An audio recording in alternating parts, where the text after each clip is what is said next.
one niche, one offer. If you have that, you can learn the lingo and the language of who you're talking to, because, like GBP means something, but in some industries, it might be something different. Welcome to the Expert in You podcast, the show where we have real conversations with established founders, firm owners, and B2B experts selling their expertise as services. We talk about what's happening now inside experienced businesses where positioning, influence, and growth directly affect opportunities and contracts. I'm Ann Carden. Let's get into it. Hey everyone, welcome back to another episode of Expert in You podcast. I'm your host, Ann Carden, and I have such a great guest with me today. I have been following her around the LinkedIn world for quite a while. Actually, I think the last few years, and I finally said, Marilyn, you have to come onto my show. Marilyn Jenkins, she is with Law Marketing Zone. Marilyn, welcome to the show. Thank you. It's a pleasure to be here. I'm excited for the conversation. It's going to be a great conversation because right now with AI coming on so hard and heavy, I know people have marketing questions, and we're going to dive into so many good things today, so much juicy information for you and insights. But I just want to share some of the success Marilyn's had. First of all, we were just talking about this before I hit record, that she has kind of built the dream business. She is like several months in Spain and then several months in the States. And she gets to kind of live where she wants. And I think that's cool. But she's also built a couple of businesses, which really resonated with me since I have built and sold several businesses too. So she really is business savvy. And I just want to bring that up. You don't build and sell businesses and not know what you're doing. But now, yeah. Do you agree with that, Marilyn? I absolutely agree. But right now, in fact, we even had a conversation around that. So we'll talk about that too. But right now she is running the Law Marketing Zone, and her team, her company is really zoning in, no pun intended there, for law firms and in the legal world. And she's just doing some great things. She has several books out. She runs a big team. She's not just the founder, but the CEO of her company. She is really building it in the right way. And we're going to talk a little bit about that. So you can kind of peek into her business as well and how she's doing things. But she's getting great results out there for law firms. And the other thing is she's doing what she probably teaches to them as well. She's being seen. She's very visible. She has a show. She has a podcast, and she just launched a TV show. So, Marilyn, you have a lot going on. This is going to be. I do. I agree. But I think anything you're doing for your clients, if you're in marketing, you should do for yourself. Absolutely. And sometimes that's easier said than done, right? Yes. Yes. Yeah, you bring up a good point. There's a lot of parts in our business where it's maybe easier to do it for our clients than for ourselves because we're too close to it. What's the saying? You can't read the label from inside the bottle, right? So sometimes there are those things that we want to accomplish in our business, and we have to invest in other people to see what we can't, or to be able to help us with something that we're not familiar with or have never done before. And I know you're a big believer in investing in your growth and in your success. I am as well. And you don't really just have a marketing agency. I know you're also a strategist. And so You do things beyond just delivering services. And that brings in your years of experience. So I am going to let you talk now. Why don't you just give everyone just a little overview of who make your best clients? And then I want you to really kind of give us the list, so to speak, of what you actually do with your clients so that people have a really good idea of how they can hire you and utilize your services. Absolutely. Well, I've been doing digital marketing since before Google. And yes, I realize that ages me, but there you have it. What we do for our clients is we help them become the dominant local person to be found in their area, right? We work with SEO services focusing on your Google business profile. We do paid ads from Meta, Google, local service ads, and streaming TV ads for our clients.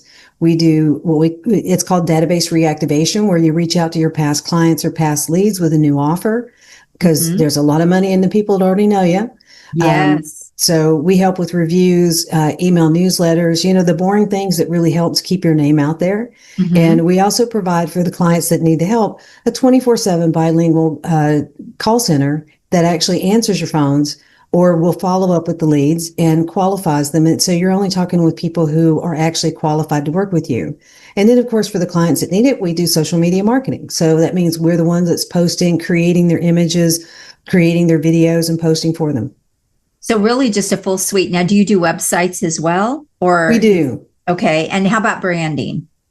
I have a team I would use for that. That's much more creative and can do the branding doing like an interview and pulling out what do you want and that sort of thing.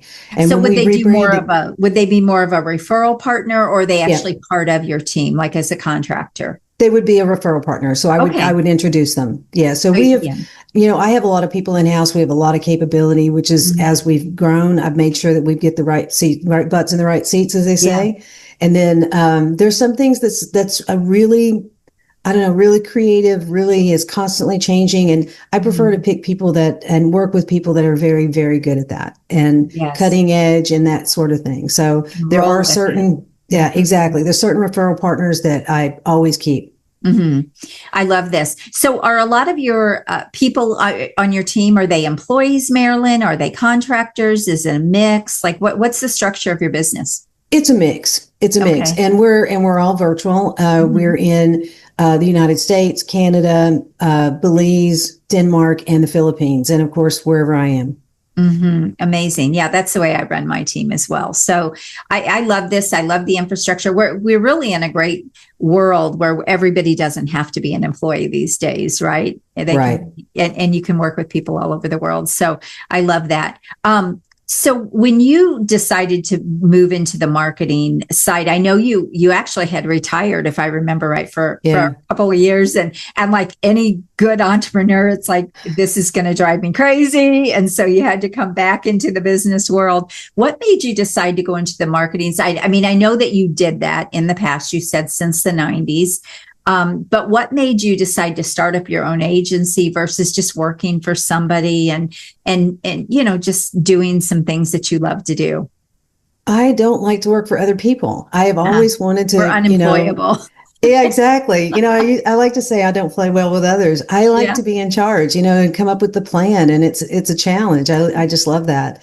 And, I'd always done digital marketing for my companies, and then for friends, I'd give them advice and that sort of thing.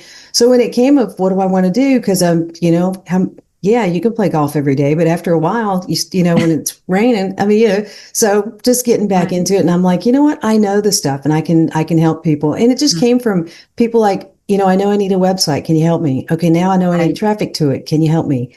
And so it just kind of snowballed from there. And then I've been working with almost strictly attorneys and I do have a few home services throwback clients, but since 2018, but it's been home services, law firms, and any specific local business. And I do a lot of teaching. And in addition to actually doing it, I teach it, and of course my books. And so it's something I just think it's so incredibly important. People need to understand in today's age, you have to market your business online. Yeah, I absolutely love this. And one of the things that, again, kind of drew me to wanting to get you on the show is you really have done what I teach people to do. And that is you have to specialize in the marketplace today. And we're going to see that even more with AI coming onto the scene the way it has, and more and more people entering the market because corporations are downsizing due to AI and not needing the same infrastructure. And we are going to see more of that. So I do believe that the companies that are out there, marketing and consulting services and the things that we do, those professional services, you are going to have a much better opportunity if you specialize. It's going to make your business easier. You'll be able to work in all levels of the market, from the top of the market to the low tier market that way, because you are the expert in that space and you've done that really well. So that kudos to you, because that really attracted me to wanting to get you on the show and talk about that. Did you just learn to do that? Or I know you've worked with mentors. Was that something that was taught to you? What made you go into working with law firms? Because you're not a lawyer, you're not in the legal profession. So what made you decide on that? Well, we're called generalist agencies if you don't have a scope, right? A niche. And so I was pretty much niched. And then I got a referral of an attorney and was able to really knock it out of the park for him. And we just vibed, and it's like niching down. And then, of course, in the masterminds I have had mentors, I have business coaches, as well as I am in a very large mastermind of agencies right now. And yeah, the whole thing is what they try to teach you is one niche, one offer, right? If you have that, you can learn the lingo and the language of who you're talking to, because, like GBP means something, but in some industries, it might be something different. So, it's those acronyms, learning how they speak, and then, how they like to be spoken to, how they like to be worked with. Which is going to make it. It's going to make it so much easier to run a business that way, because then everyone gets on board and you're not reinventing the wheel every time you get a new client or a different client. It's like, and that whole scope creep thing that can just blow out your budget and your processing. And, with this, we have, you choose your level of service that you want us to work with. Some people only want us to run ads for them because they've got everything else handled, and so we bring in that technical expertise. And then some clients, we do full service. So I love that. Yeah, so good. You get some really incredible results for your clients. When I was looking at some of your results, that you get a 14 times return is very significant. And I know everyone can't say that. And I'm an outcome girl. I'm all about, selling the outcome and singing the outcome so that people can really see that you know what you're doing. Who makes a great client for you? I know there's certain size firms that you like to work with. Why don't you talk about that? Ideally, the client that works best for us, they have 2 or more attorneys, because what that guarantees is they have a team underneath them that can manage the leads and the phone calls that we generate. Because when we're working with clients, you're going to be getting more phone calls than normal. You're going to be getting leads that need to be phones answered or messaged or called or that sort of thing. So they need to have 2 or more attorneys.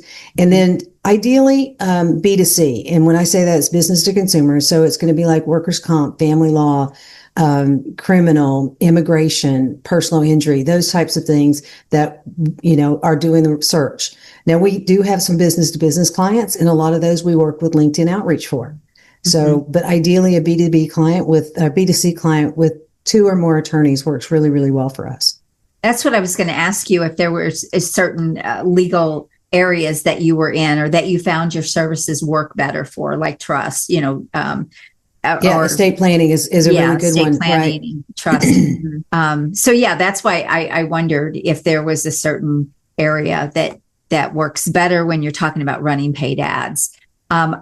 Because I wondered, like with criminal, for example, would people really Google a criminal attorney if their life was on the line, or would they be wanting a referral? So that's why. Okay. So think about this though. Okay. So say that, your 18, 19-year-old gets arrested for drunk driving. They're in college and you're not in town. You've got to get over there really quickly. You're Googling. And you're Googling from the courthouse. So when it comes out, it does make a difference. Now, doing meta ads, that can kind of get your name out there. That'd be more of a branding play with something like that. But some practice areas, you gotta realize that most attorneys speak to people on their worst day, right? But that kind of thing, Google is very important. Why they all drink. I shouldn't say that. There is a high alcoholic rate, actually. Yeah. It's a lot of pressure. It's a lot of pressure. They deal, like you said, it's people's worst day. So yes. So Marilyn, when people, one of the things that you do really well is generate leads, obviously with the paid ads and all of that. But there are 2 sides to building a business, right? There's the lead side, and then there's the sales side, the closing the deal side, getting the client side. Do you do anything to help these legal professionals or these law firms with the sales end of it? Or do you find that that's a struggle for them? And so then it affects your results? I would just love to hear your take on that. Well, and that's exactly why we brought in the call center and we created that. Because when a client comes to you and says the leads suck, well, I can listen to the phone calls and realize that A, you're not calling people, you're not texting people, you're not following up with people, you're not getting to them for 24 or 48 hours. If someone needs an attorney, again, something's happened in my life and I need an attorney.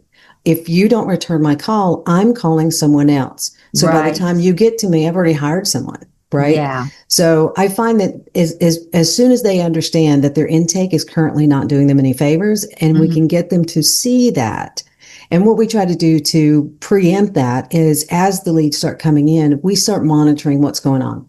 So, we use a CRM, a dashboard that they use to make the calls. So we can even listen to the calls, see what calls are coming in. So we use tracking numbers for everything. And, it just helps see what's going on. One of my clients in the past had no idea their intake person was not as personable as they should be. So again, your intake needs to be on your side and in sales and understand how to qualify. And it was eye-opening. It's been eye-opening to quite a few clients whenever we can point out how these things are not happening, but they're being told they're happening. Yes. No, that's so good. I used to talk about this even when I was running businesses, my front desk, they had scripts, it was like we didn't leave anything to chance because the first phone call was so important. I mean, you either lost them or you got them to take the next step, right? And so many businesses don't think like that. They don't even realize, and they are so quick to throw money at generating leads, but then they haven't fixed the back end part of that. So I knew you had the call center. You had mentioned that to me, and I think that's brilliant. And it's such a great play and it really sets you apart too from other lead generation agencies out there. And it just, to me, it just elevates your brand and your agency and everything that you're doing. It shows to me the care that you're not just taking to say, hey, we're doing a good job, but you're taking, to me, that extra step to make sure that they're getting the results. Exactly. I mean, we book upwards of 80 appointments per client, for the clients whenever we're doing that for them. So, and the intake center is qualifying. So every customer is custom. So we're not just going to pick up the phone and call somebody and ask generic questions. They're everything from exactly what do they need to be to qualify to be, say, a narcissistic divorce, type client. And the affordability question. That's something that a lot of intake people on the front lines are not asking that question. So now you book them with the attorney who bills out at $350 an hour. He spends 45 minutes with this person that can't afford them. Yes. Right. Or she. But I mean, you've got to ask that affordability question.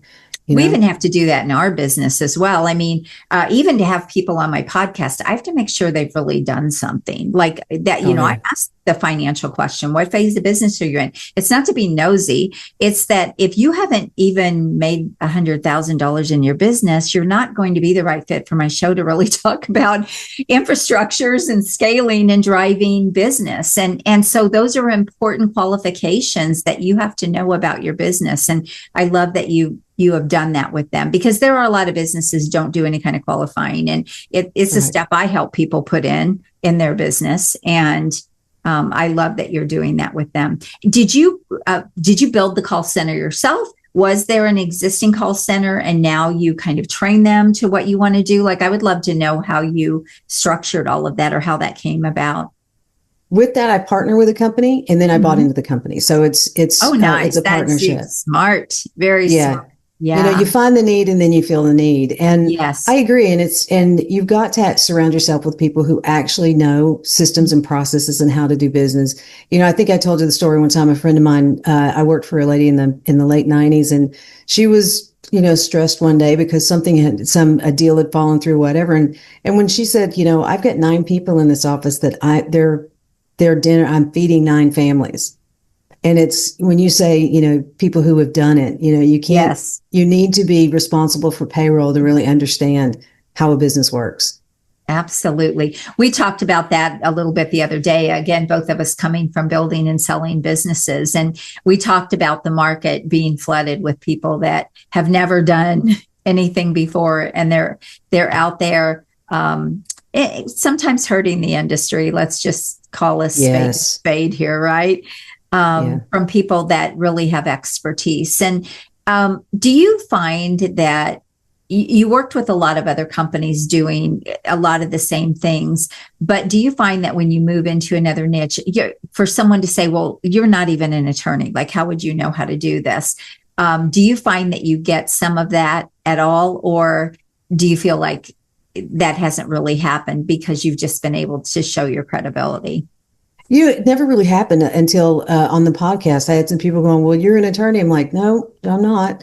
So, but it's just knowledge, and the thing is, attorney, the law. I know marketing. Yeah. So wasn't it Henry Ford that said, I don't need to know everything. I need to hire someone who does.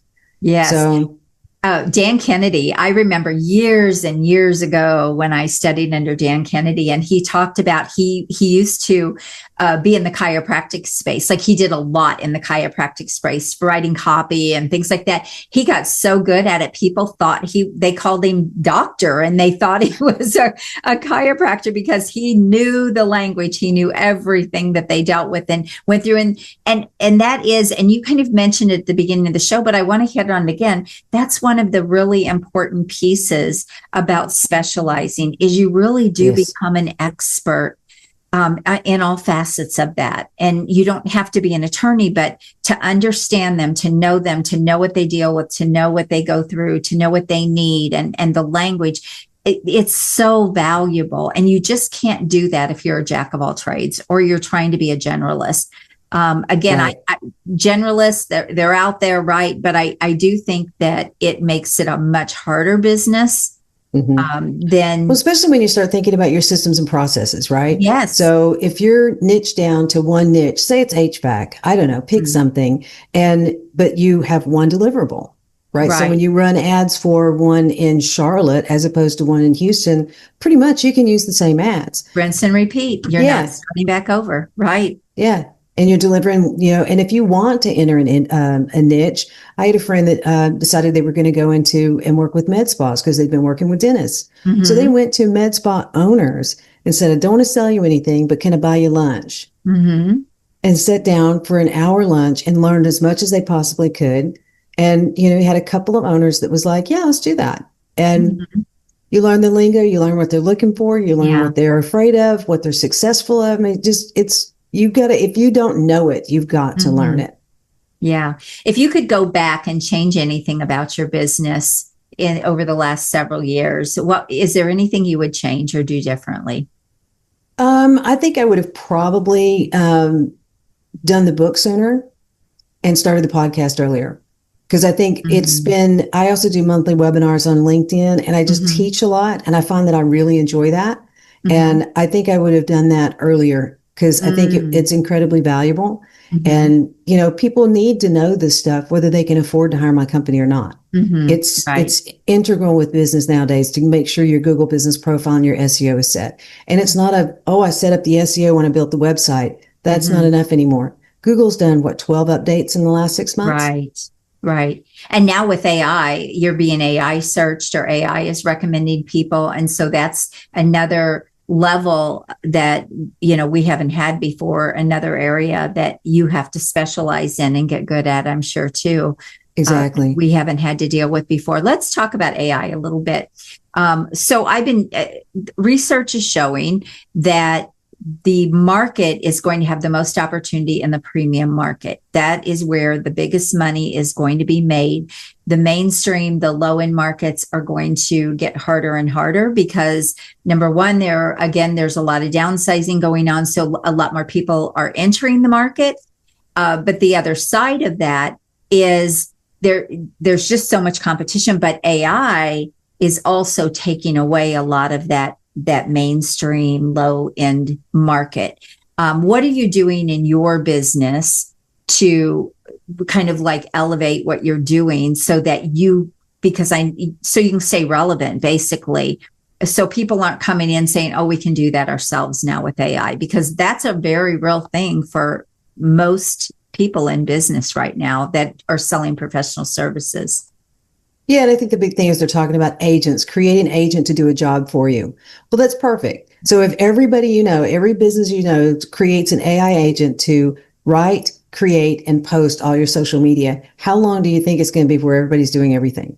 Because Right. everything in AI is nothing in AI that's been created by AI is copyrightable. Okay. Hmm. That means the entire large language models are all sharing the same information. Hmm. So eventually that's all going to be the same. So what we do is my entire team uses AI in different directions. I have an AI expert on the team, and what we use it for is processes. Yeah. So it saves us time. We use Yeah. it for research. We use it for content. And when we Hmm. do content that the AI models want to be able to pull information to make a client's website be found, we never take 100% of what the AI says. Hmm. There's, Right. it's It's a big so there. mistake if you do, It actually. is. It's still It's a big mistake. hallucinating, right? So, Right. I look at it as a 70-30 thing. Hmm. It's amazing to let it write a 1,500 word article. Hmm. Now sit down and update it, fix it, Yeah.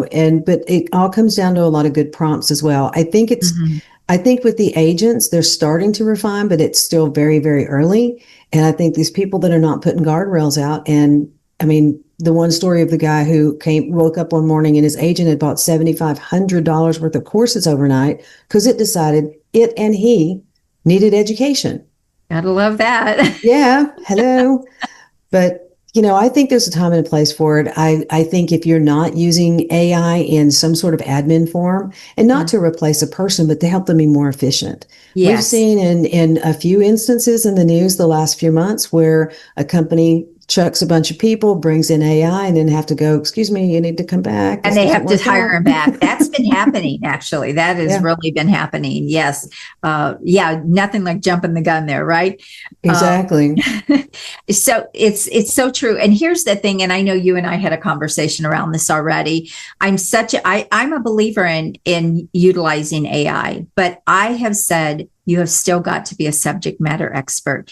If you don't Yes. understand the strategy, you don't even know, people wouldn't even know what to ask. They wouldn't even know the strategy. And so those are things that experts are going to have insight to. And if you are not a subject matter expert, you're not going to get the results that you are looking to get.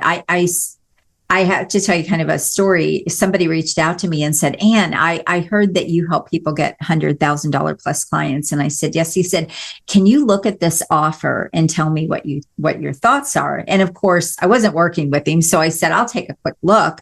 But instantly I'm like, you'll never sell this. Like, yeah, I said, you created this in AI, didn't you? He goes, this is my third round on it. And Oh I my said, gosh. okay, first of all, this is not structured in the right way, so you're missing critical components. But even if you had the offer really dialed in, and it was worth 100,000 from someone looking at it, I looked at his brand, I looked at his positioning in the market, I looked at everything he was doing, and I said, you would never sell this.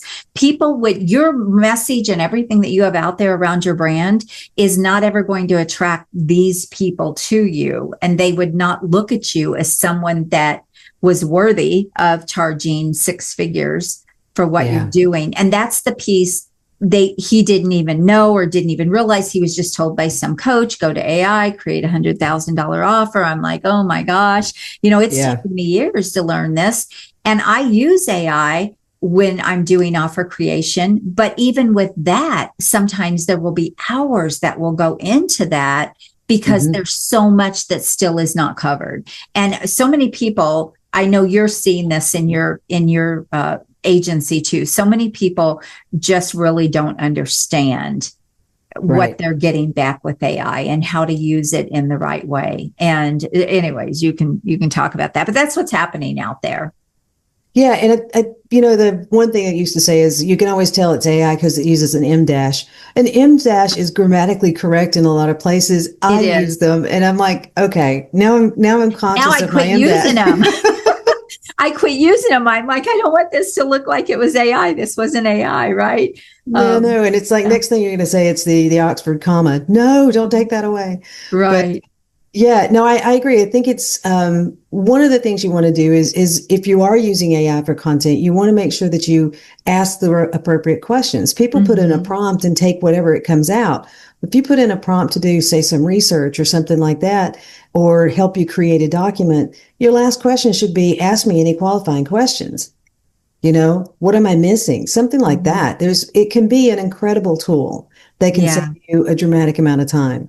But if I'm going to pay somebody 100 grand for something, I'm going to Google them. I'm going to LinkedIn them. I'm going to check them out. And if I don't feel like they have that, it's just because you put $100,000 on the price tag doesn't mean that's what you're going to get. Yeah, no, absolutely. Now, I want to kind of shift directions a little bit more. Talking about AI, I believe it's going to be even more important to be authentic. I think shows like this, where we're having real conversation, we're really, we're talking strategy, we're giving insights, we're creating that value. AI is not going to be able to have the power of something like this. Although, AI videos are getting better, and now I hear there's podcasts with AI figures, and I'm sure that's coming. But at the end of the day, people are still going to want real people for a lot of things. And so I really believe if you are running scared with AI, you have to start looking at the deeper or the bigger picture, really, and the problems that we're already seeing from AI. And then, and it's already creating new jobs and new opportunities and new platforms and new ways that people are making money. So there's always, with any major shift in our society, there are always going to be new opportunities that pop up as a result of that. Yeah, I mean, people were worried when computers became, Bill Gates wanted to put a computer on every desk, and when people started getting, in every home, I guess. But, when everybody was saying, or a lot of people were saying, well, that's going to take a lot of jobs away. It creates different jobs. AI is doing exactly the same thing. Is it replacing some? Yes. Is it being a little abrupt, or are people being a little abrupt with it and then having to bring their employees back? Yes. So you just want to upskill. If you're an admin and this is what you do, or content creation, maybe what you want to do is learn to use it. Pick a model that works really well. Claude does a great job at writing. Claude's great. Learn those things. So it gives you the opportunity to learn another skill. And not be one of those that and the skill is not being an influencer. We have way too many of those.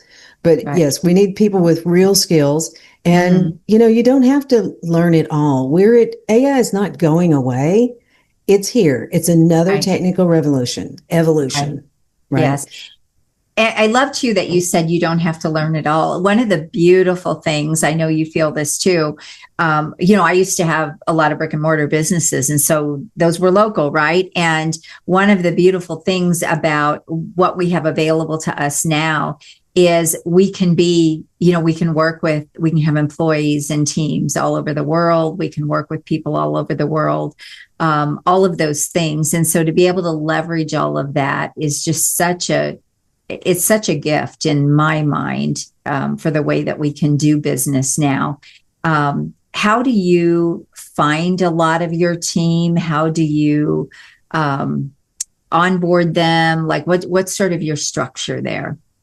I go to, like, if I'm looking for somebody specific in the Philippines or Upwork or something like that, I have basically a post that I do that gives them instructions.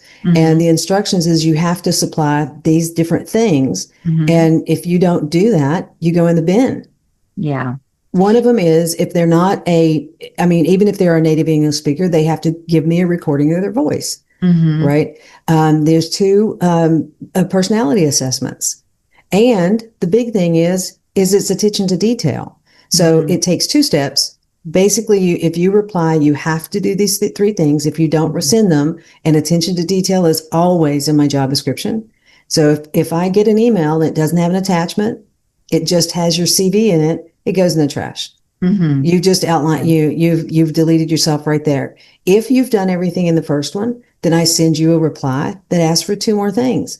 None of these are things that take more than, say, 15 or 20 minits. But if I'm looking at hiring somebody and not for part-time, I only hire for full-time, because I don't want an employee to go, well, I have extra time, so I'm going to go over here. And then, okay, I had somebody full-time, and then we do a screen capture of their time for the first 90 days. And I found one of my employees working on another project that wasn't mine, and another one searching the job boards. And I'm like, I paid you exactly what you asked for, and I'm giving you additional time off. Why are you looking for another job? So if we can establish that trust and rapport in the first 1 to 3 months, then I'm not a micromanager. but I need to know that you have got this for my company, that you're willing to do that loyalty, and that you will have attention to detail. So I think having those little, and you can even add a secret question to your, that has only one answer. So if you have an application, you can say something like, what's 8 plus 16 or something. But I ask the question, how old are you? Only put 42. And out of 183 responses, 2. 2 got it right. And that does not surprise. And I'm like, so you can just sort through all of those and go, I love that. That's so good. That is so good. That's great. And one of the reasons I was kind of talking about that is because we were talking about you don't have to be an expert at everything. There are very skilled people. And now, the pool's even bigger, especially if you're online. And that's where I was going with that. And I think I kind of lost my train of thought. But that's I love that. That's great, Marilyn. I'm going to have to try that one. So good. What do you see for what are some challenges that maybe your company has gone through or is going through that you've had to kind of overcome? It's really kind of a sign of the times. Is there anything that you've seen?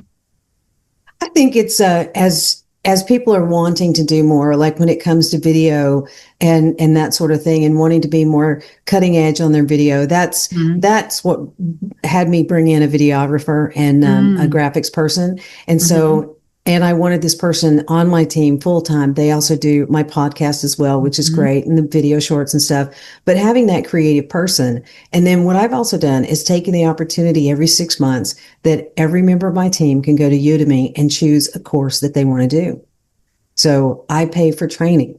And the mastermind that I'm in has a massive training portal, and your team, once you're in it, your team is welcome to go. So it's constant training. And I think that's what's helped us stay where we need to be.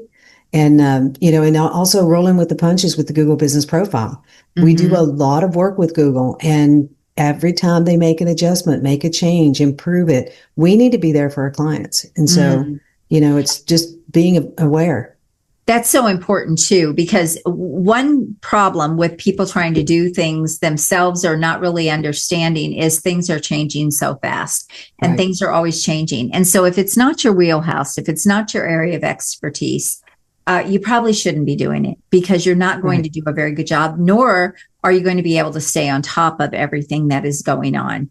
And that's the value of hiring someone who really is an expert at those services, knows what they're doing. They do stay on top of all that. It's very much like you wouldn't go to a CPA that didn't keep up with tax laws and didn't keep up with or an attorney that didn't keep up with the laws and things that change and the bills that come out. And so why would you do that in other areas of your business? And a lot of people maybe don't think this way.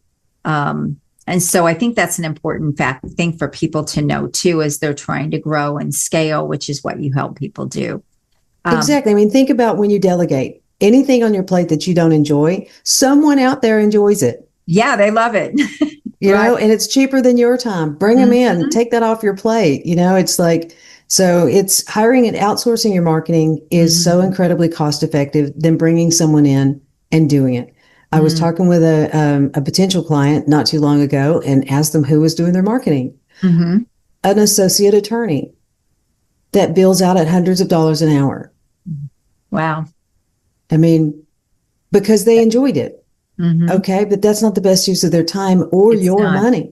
Yeah. So, I see that in businesses a lot. They have their office manager doing their social media they don't have a clue what they're doing, and it shows, right? They're not pros at it. I had a question too. Oh, one thing that you kind of mentioned, and this would be something that would really give people some insight. You had mentioned that you do, you will help like people create a new offer to go back to past clients. And we talked about the money. A lot of times it's left on the table with past clients. What would be an offer like an attorney that you would go back and resell or sell that you would help them create? I would be curious about that. Well, with an attorney, it's not really, unless it's like a estate planning, right? Where they actually are delivering a document. But with most attorneys, what we do is the theory is you may have had a divorce. You don't know what as an attorney that I helped you with your divorce, I don't know what your life is like now. Do you have, need something for your children? Are you married again? I mean, or none of your friends. So the point is to reach out to them. Is there anything else? Is there anything that we could help you with? Or do you know anyone we can help you with? That's the strongest offer when it comes to something like an attorney. But when it comes to estate planning, anything new in your state, then you can always offer free training. They remember webinars, lunch and learn type things, but perhaps you are doing a 25% discount on a will. Mm-hmm. So those are the types of things. And with law, it's a little bit harder to come up with a great offer like you do. Yeah, that's you do some amazing work. I thought it would be very insightful for people to be able to see. And I'm sure there are going to be other marketing agency owners that are going to listen to the show, and they're going to be like, "Oh, Marilyn, thanks. That gave me a great idea." Marilyn, so if we look at what's on the horizon for you, what are your big goals? I am currently working on a mastermind myself that I will bring in people to teach them what I do. Mm-hmm. And because there's some people that are not yet to the point of being able to outsource their marketing. Mm-hmm. So if I can teach them specifically using my 2026 book as a curriculum, we'll start with the main chapters and teach them how to grow their online presence and be the actual firm that is found when someone looks for it.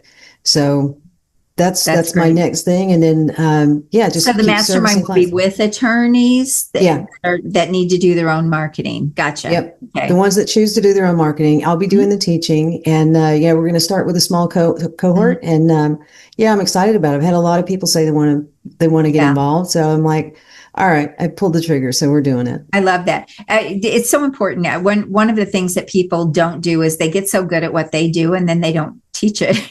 And I'm like, your next level is teaching, right? It's showing other people. And you even said you're enjoying the teaching part. I love to do that as well.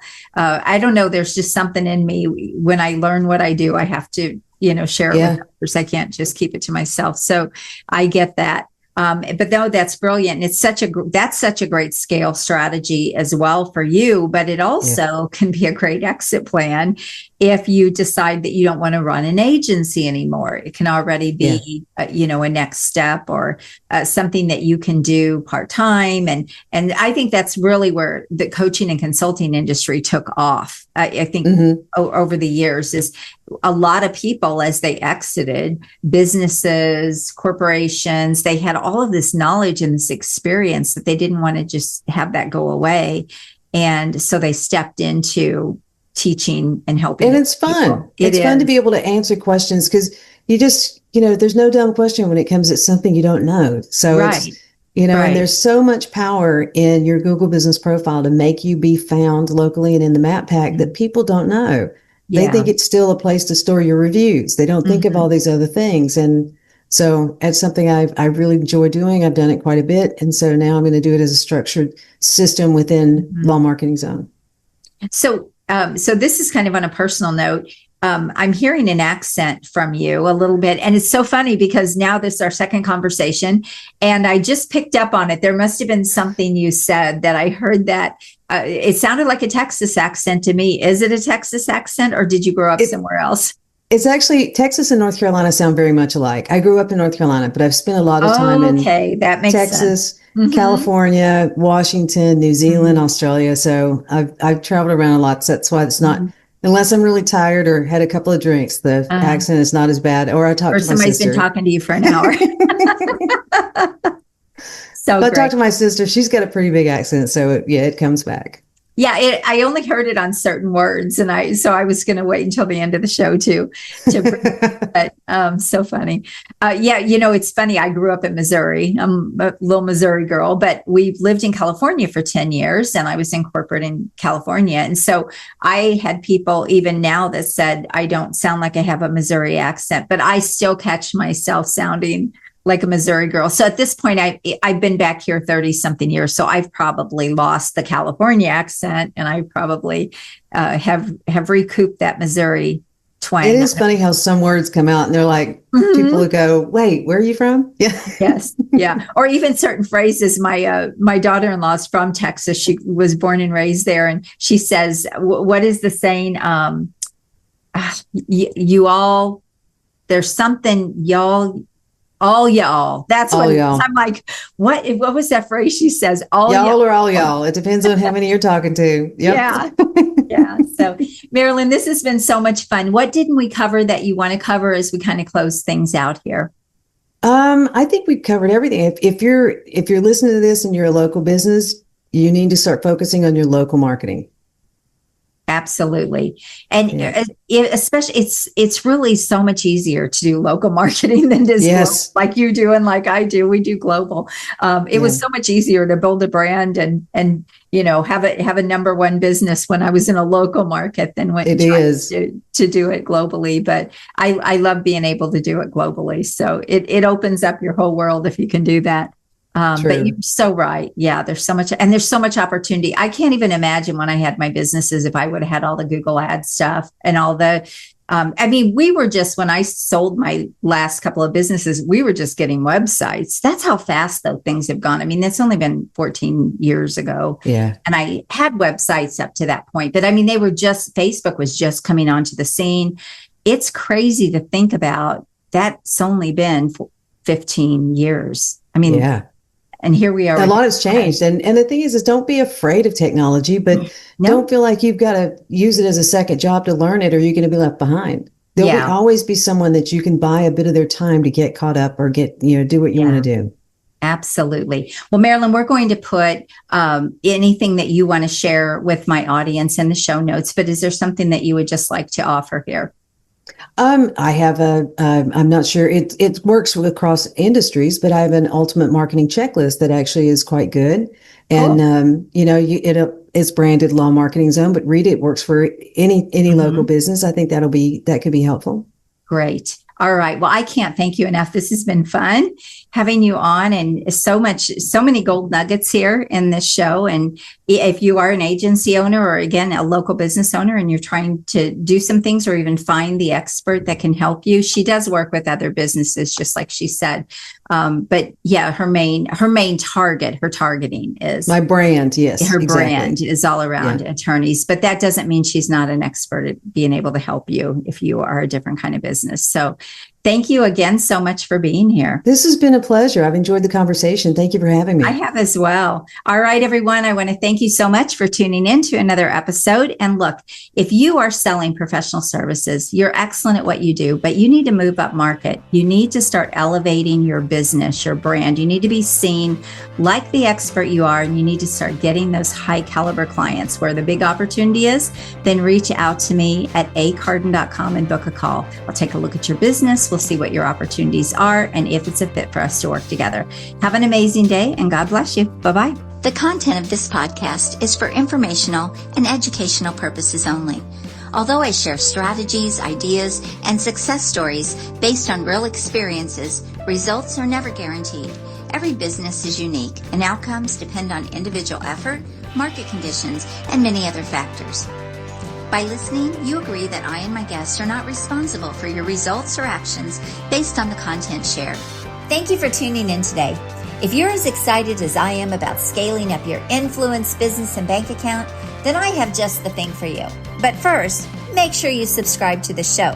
Second, make sure you share it with someone you care about because sharing is caring. And third, head on over to join me in my next free virtual exclusive workshop where we'll explore proven strategies to boost your business and maximize your potential.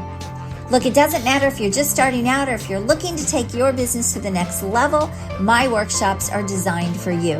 So head on over to expertinyouworkshop.com to reserve your spot and get ready to transform your expertise into extraordinary success.